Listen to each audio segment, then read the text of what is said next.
Welcome back to my channel. If you're curious about the title and why I don't think that humans are meant to be eating so much on a regular basis, especially 3 meals a day, this is exactly why.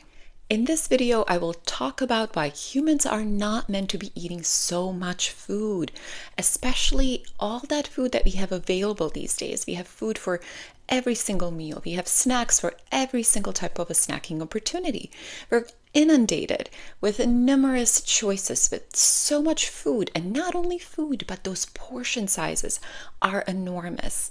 So let's talk about it. Why is our body not designed to take on this modern influx of eating enormous amount of food and such big portions? Why is our body not compatible with that? And what can we do to ensure that we provide the body with the right type of food, with the right type of fuel, to give the body exactly what it needs to be able to do the processes that it's meant to do, which means to digest, to absorb the food and nutrition, to utilize it for all of our cells so they can be in the best shape possible to do what they need to do, and to eliminate all the waste. So one way to look at the body is as a biochemical processor. So our bodies act in a way that takes the fuel or the food that we consume, it takes that chemistry and it transforms it into energy. But this process takes a while. The body has to take its own innate energy to go and digest this food. It takes a lot of energy to break down all those molecules, all those compounds, all that nutrition, and all that acid waste. And this is highly taxing on our guts, on our colons. So imagine you're constantly putting in all this fuel, and the body has to take its own energy, not only to process it, meaning to digest it, which is very energy depleting, but also to take the nutrition, meaning it absorbs the nutrition, which is also energy taxing, and then to utilize it. So meaning it takes this nutrition, it takes this energy, these electrolytes, this amazing fuel, and then it directs it to the cells. And that is also energy taxing. Finally, the body has to have enough energy to go into the lymphatic system and help the kidneys, help the elimination organs take care of its waste. And this waste is usually acidic, it's toxins, chemicals, all kinds of metabolic compounds that the body has to take care of, has to take out so it doesn't degenerate. Because if the lymphatic system doesn't circulate correctly, if it stagnates within the cells, in the interstitial cellular spaces, if it stays there and it stays stagnant, it's going to start degenerating those cells. Think about it. What cell would want to be bathed in its own excretion, its own waste? No cell can stay healthy in that state. Waste excretion or waste disposal, meaning lymphatic circulation and purgation through the kidneys and other elimination organs, is also energy intensive. 70% of our energy is used for all these 4 processes, meaning digestion, absorption, again, utilization, and elimination. They're extremely biochemically, not only complex processes, but intensive processes. 70%, that is immense. Think about what the body could do if it used a lot of this energy, not towards digestion, but towards repair. How healthier would the human body be? Let's get into that. So our ancestors were largely hunter-gatherers. They didn't have 3 meals a day at their disposal. They were nomads who only found food when it was available. So we would maybe have a meal one day and maybe we would have to fast the next day. This is what happens normally in the wild. It happened in human history. It is normal for our bodies. That is how our bodies were designed, because that is how the human condition originated. Animals also have a very similar process of eating. They look for either their prey or their scavengers, like dogs. They look for food that's available.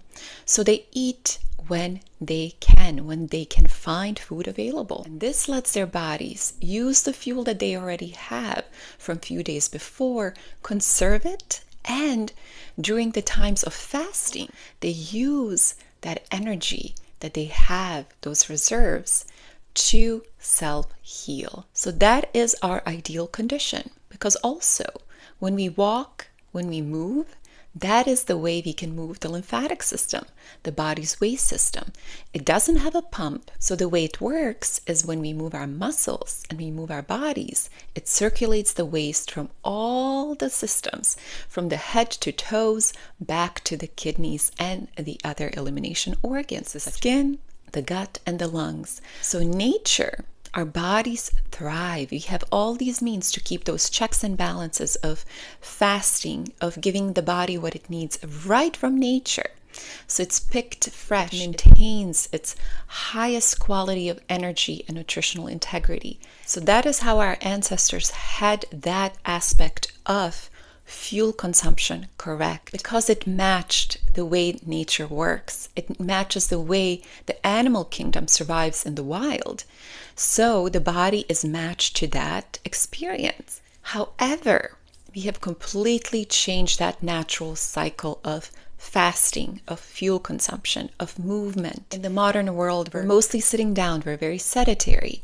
We don't move that much, so our lymphatic systems don't circulate. We eat way too much for our body size, for our body weight, for our needs, which leads to inflammation and weight gain. So how can we rebalance? We can mimic our ancestors. Instead of having to look for food like they did, we can at least mimic the process. So although we have all the food that we need available in the supermarket, we can intermittent fast and we can eat less. So if we choose to eat locally, we can mimic that aspect of growing or catching our own food. So just by abiding by these natural laws and looking at what our ancestors did correct, obviously they had other problems such as predators, warfare, lack of hygiene, so many different things, but they were accustomed to nature. They knew how to survive in nature.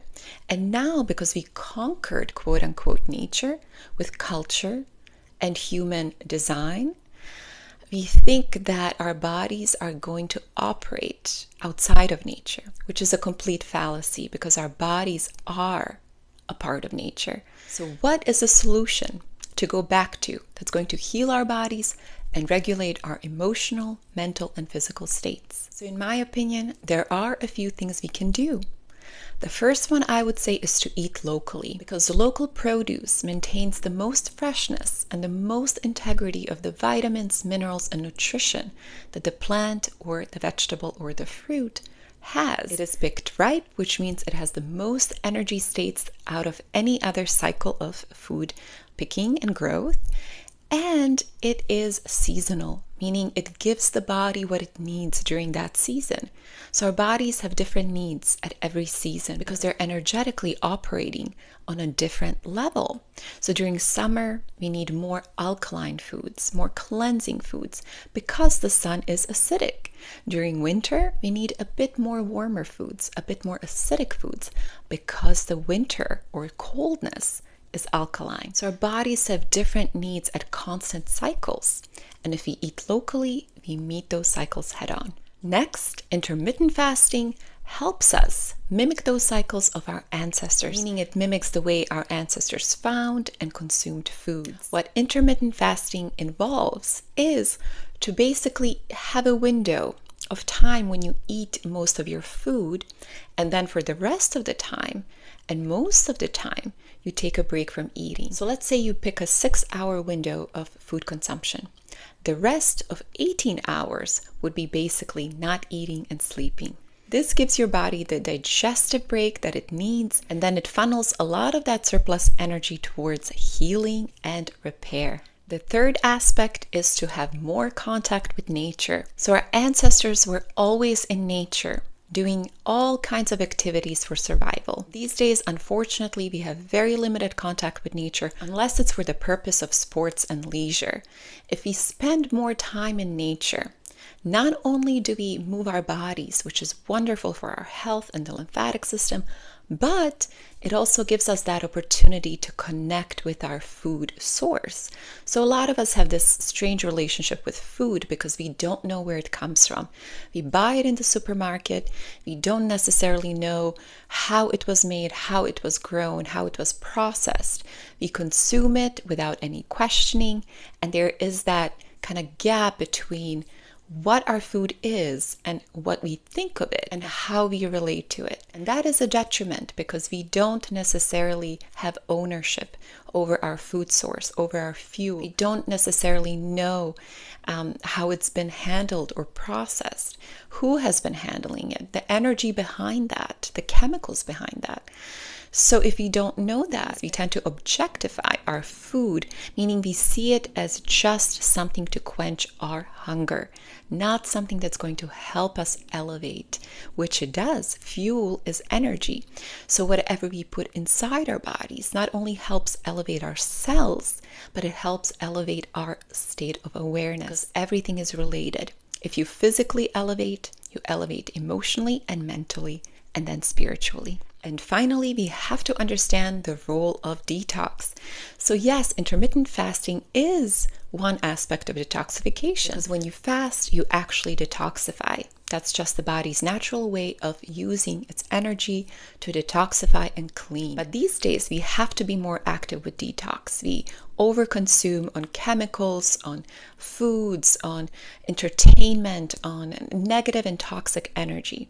So we have to be a little bit more intentional about when we detox and how often. In my experience as a detox professional, we should detox every season because, as I stated, every season is a different energy experience. So our bodies have to go through this cycle of recalibration. And if we help it by detoxifying, meaning we take care of all that waste from the cycle before, we purge anything the body doesn't need, that extra weight, that extra acid, then our bodies have more energy and capacity to embrace this new energy, this new season. What detoxification does is remove what the body doesn't need, so all those obstructions, and then it gives the body the fuel or energy to repair. So detoxification removes the undesirable by strengthening all of our elimination pathways and helping the lymphatic system move and drain. And then it energizes all the cells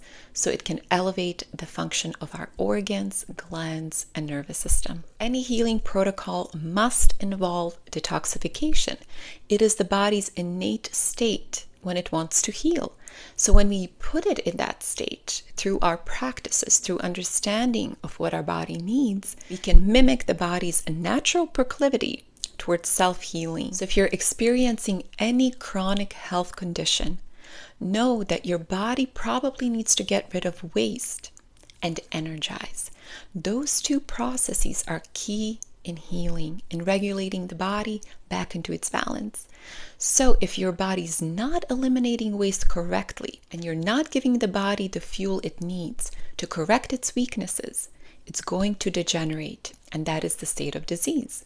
So the solution is always detoxification. And if you need any help with the art of detoxification, I have plenty of experience and expertise, and I have a particular solution that is very useful that you can find in the description below. So I hope you learned why eating 3 meals a day is not the most optimal thing for your health.